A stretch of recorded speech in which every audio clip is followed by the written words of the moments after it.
José Antonio Lázaro Romero nos decía en su manifiesto: a los que hacéis posible este 46 encuentro, gracias por vuestra entrega y entusiasmo.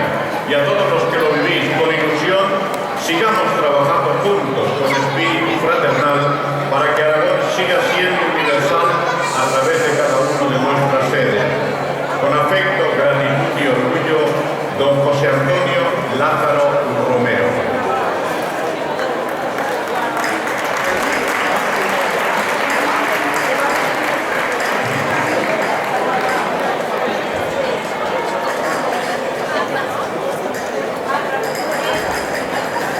Y ahora vamos a presentar al Centro Aragonés de Elche, de Alicante. Nos van a interpretar el bolero que ayer vimos en la Plaza de España, donde estuvo todos los grupos interpretando el bolero de Casper. La mazurca de Albarracín y Gigantes y Cabezudos. El programa está siendo grabado por Corporate Production, que lo tendréis en la Federación de Casas Regionales y la Federación también de la Casa Regional de Lleida. Señoras y señores, que sigáis disfrutando de la jota con ese amor que tenéis hacia Aragón en la personalidad del grupo Centro Aragonés de Elche de Alicante. Bienvenidos y bienvenidas.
en el pasillo